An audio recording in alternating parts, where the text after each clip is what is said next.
આ બ્રિજ તો આખો હલે છે અને વચ્ચે તિરાડ પડેલી છે, પાયા મજબૂત છે નથી અને અહીંયા બાઇક ઉપરથી બે માણસો ભાઈઓ પડી ગયો છે। આ ઠોકર ઉપર ખાડો વારે વાર પડી જાય છે અને બહુ ઊંડો ખાડો પડી જાય અને રાત્રે કોઈ બહેરાન માણસોને ગાડી ઉપર દેખાતું નથી અને એક બાઈ પડી તેવી ત્યાં મગજમાં વાગી ગયું તો મરી ગઈ।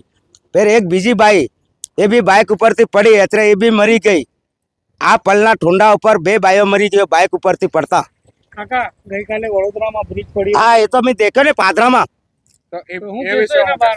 એ વિશે શું કરીએ, એ તો પેલા ટેન્કર વાળા બરસિયારે બરાબર ઉભું રાખી દીધું, 4-5 તો કૂદી ગયા, તાણ માર્યું તે કૂદી ગયો, રિસ્કા કૂદી ગઈ।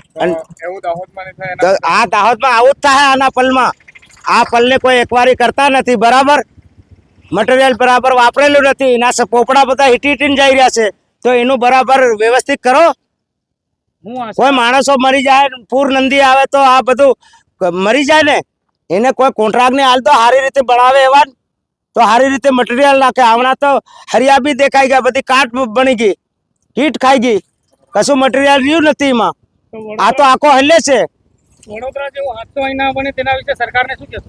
સરકારે આ હાસુ બનાવો એમ। તમારું નામ? મારું નામ હડિયા લાલિયા, મીનામાં ડુંગરપુર।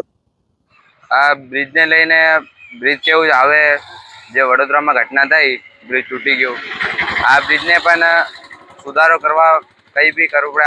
આ ઘણા વર્ષથી આવું જ છે, તૂટે એવું જ થઈ રહ્યું છે। આ રોડ બી એવો હતો, આજે બનાવ્યું પાછું, આ રોડ કર્યો છે તો આ રોડ પાછું રિપેરિંગ માટે કંઈ બી કરી શકે। હજુ આ કેટલા વર્ષ થઈ ગયા આના બ્રિજને, તો કંઈ બી અત્યારે શું માંગ કરો છો?